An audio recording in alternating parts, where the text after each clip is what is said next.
हे दोस्तों, वापस स्वागत है आपका मेरे YouTube चैनल पर। आज मैं फिर से एक बहुत ही इम्पोर्टेंट टॉपिक लेकर आपके सामने हाजिर हुआ हूं, जो है डार्क वेब क्या है, डार्क वेब का इस्तेमाल किस लिए किया जाता है और इस डार्क वेब का इस्तेमाल करना कानूनी है या गैर कानूनी। वर्ल्ड वाइड वेब दरअसल एक वर्ल्ड लेवल की डिजिटल लाइब्रेरी है, यानी इंटरनेट इंफॉर्मेशन का भंडार है, जहां दुनिया भर की इंफॉर्मेशन URL के रूप में मौजूद है। यूं समझ लीजिए कि जैसे आप पूरे दिन में गूगल पे जो कुछ भी सर्च करते हैं, जो भी इंफॉर्मेशन आप प्राप्त करते हैं गूगल पे टाइप करके, वो सब वर्ल्ड वाइड वेब पर ही मौजूद है। यहाँ तक कि ये जो वीडियो आप अभी YouTube पर देख रहे हैं, ये भी वर्ल्ड वाइड वेब यानी इंटरनेट पर ही मौजूद हैं। वर्ल्ड वाइड वेब को ही आसान भाषा में इंटरनेट कहा जाता है। वर्ल्ड वाइड वेब यानी इंटरनेट की दुनिया 3 हिस्सों में बटी हुई है: सरफेस वेब, डीप वेब और डार्क वेब। इन तीनों ही वेब के बारे में मैं आपको डिटेल में बताऊंगा। 21वीं सदी में शायद ही कोई ऐसा होगा जो डार्क वेब के बारे में नहीं सुना होगा। आए दिन साइबर क्राइम से जुड़ी ऐसी खबरें हमें देखने को मिलती है जो डार्क वेब से जुड़ी होती है। इस वीडियो में मैं आपको बताऊंगा कि डार्क वेब क्या है, इसका इस्तेमाल किस काम के लिए किया जाता है और इसका इस्तेमाल करना कानूनी है या गैर कानूनी, और आप डार्क वेब में कैसे इंटर कर सकते हैं। इसलिए आप इस वीडियो को अंत तक देखिए ताकि आपको कंप्लीट इंफॉर्मेशन मिल सके और आपसे कोई भी पॉइंट मिस ना हो। चलिए शुरू करते हैं। सबसे पहले मैं आपको बताता हूं इंटरनेट की दुनिया का पहला हिस्सा, जिसे हम सरफेस वेब कहते हैं। सरफेस वेब इंटरनेट की सबसे ऊपरी सतह है, जो टोटल इंटरनेट का ओनली 4 to 5% हिस्सा है। यानी इंटरनेट का जितना हिस्सा आप और हम इस्तेमाल करते हैं वो इस वर्चुअल वर्ल्ड का महज 4 से 5% है, जबकि इंटरनेट की एक बहुत बड़ी दुनिया है जिसे हम एक्सेस नहीं कर सकते हैं, और उस दुनिया को हम इंटरनेट का डार्क वेब कहते हैं। ये डार्क वेब वो जगह है जहां इलीगल काम होते हैं। सरफेस वेब में मौजूद जानकारी को हम किसी भी सर्च इंजन जैसे गूगल क्रोम, याहू और यूट्यूब के द्वारा आसानी से खोज सकते हैं।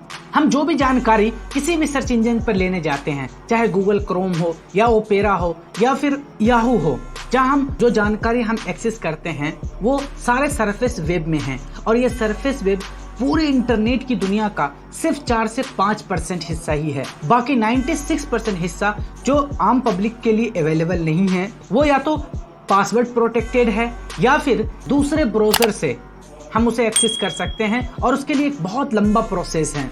गूगल, फेसबुक, इंस्टाग्राम, यूट्यूब और व्हाट्सएप जैसी करोड़ों वेबसाइट सरफेस वेब में ही मौजूद है।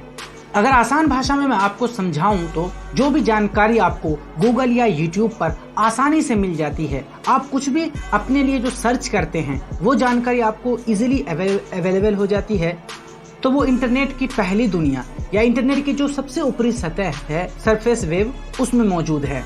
इंटरनेट की दूसरी दुनिया का नाम है deep web. Surface web total internet का एक बहुत ही छोटा सा हिस्सा रखता है।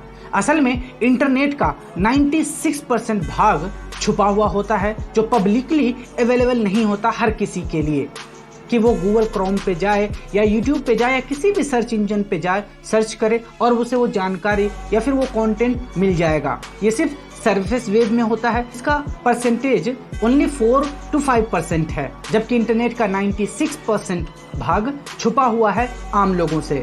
डीप वेब पर मौजूद कंटेंट को किसी भी सर्च इंजन के द्वारा खोजा नहीं जा सकता है, और न ही गूगल क्रोम, याहू और यूट्यूब जैसे नॉर्मल ब्राउज़र से एक्सेस किया जा सकता है।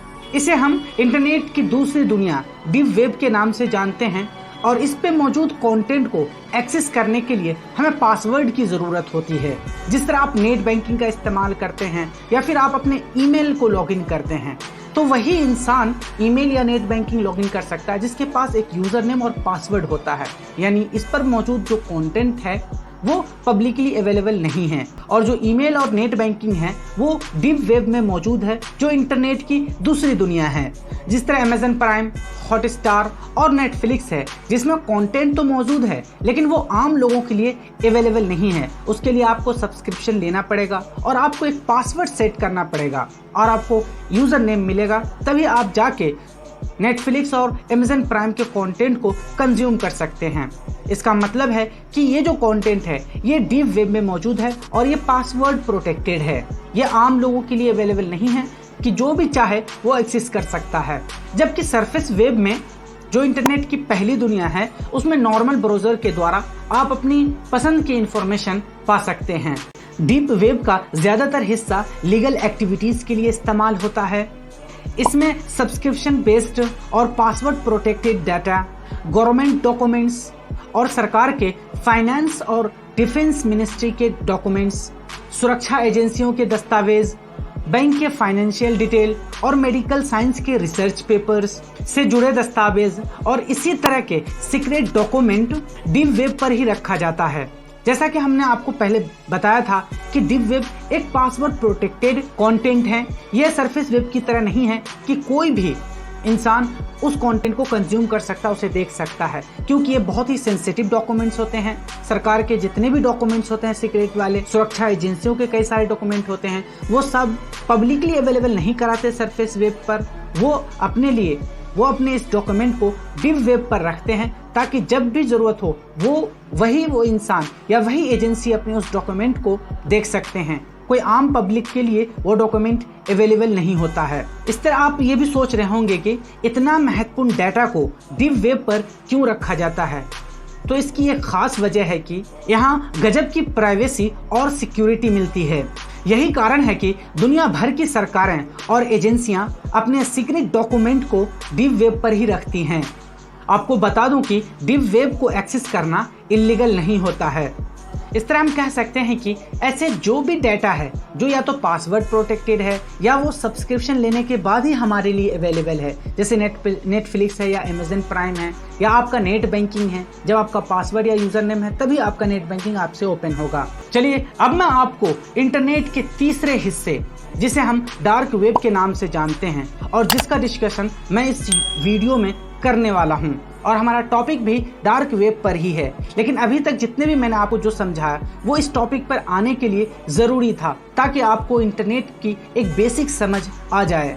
मुझे उम्मीद है कि आपको बेसिक अंडरस्टैंडिंग हो गई होगी और अब जो आगे मैं आपको समझाऊंगा वो आप इजीली समझ पाएंगे। डार्क वेब इंटरनेट का वो हिस्सा है जहां लीगल और इल्लीगल दोनों तरीके के काम को अंजाम दिया जाता है। एक्चुअली में डार्क वेब डीप वेब का ही एक अंधेरा कोना है, जिसे डार्क नेट या ब्लैक वेब के नाम से भी जाना जाता है। आमतौर पर यहाँ से कोई ड्रग्स मंगवाता है, तो कोई नाबालिग बच्चों की पोर्न बेचता है, तो कोई यहाँ से हैकिंग करता है, तो फिर कई लोग यहाँ से इल्लीगल हथियार भी मंगवाते हैं। कई सारे टेररिस्ट ग्रुप है जो डार्क वेब का इस्तेमाल करके ही अपने लिए हथियार मंगवाते हैं। तो कोई डार्क वेब पर ह्यूमन ट्रैफिकिंग करता है। डार्क वेब पर ऐसे घिनौने काम होने के कारण इसे इंटरनेट की काली दुनिया कहते हैं। यह इंटरनेट की सबसे खतरनाक जगह है और इसका एक्सेस करना इल्लीगल है।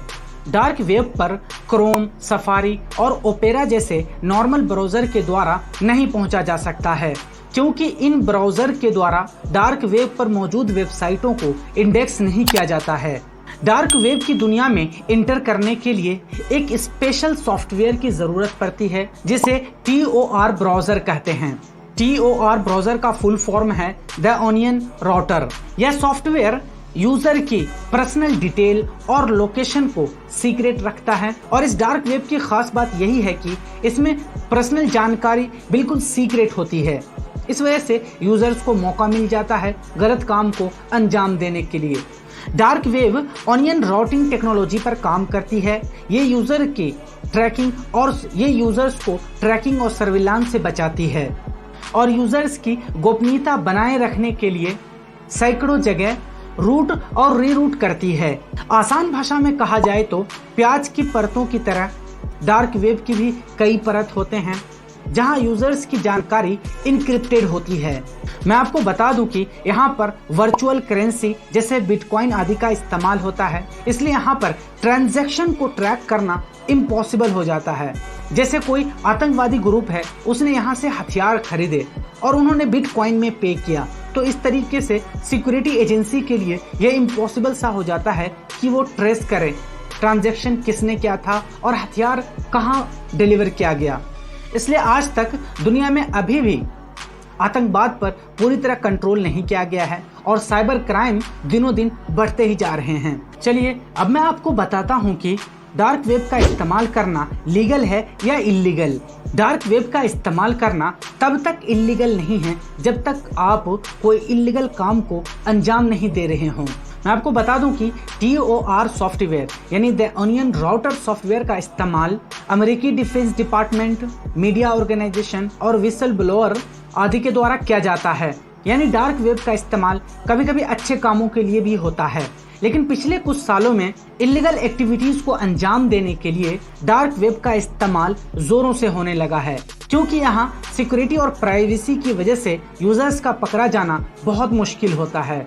डार्क वेब पर कम से कम 160 से ज्यादा वेबसाइट्स हैं जो इलीगल ड्रग्स, हथियार, चाइल्ड पोर्नोग्राफी, फर्जी पासपोर्ट और पर्सनल पासवर्ड मिलते हैं। हाल ही में सरकारी एजेंसियों ने कई ऐसी वेबसाइटों को बंद भी करवाया है। डार्क वेब में एक्सेस करने के बाद आपका कंप्यूटर हैक हो सकता है, अवैध धंधे के चक्कर में आप गिरफ्तार भी हो सकते हैं।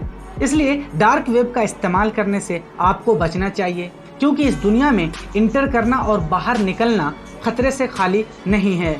चलिए अब मैं आपको बताता हूँ कि सरकार या सरकारी एजेंसियाँ या कई लोग डार्क वेब या डीप वेब का इस्तेमाल क्यों करते हैं।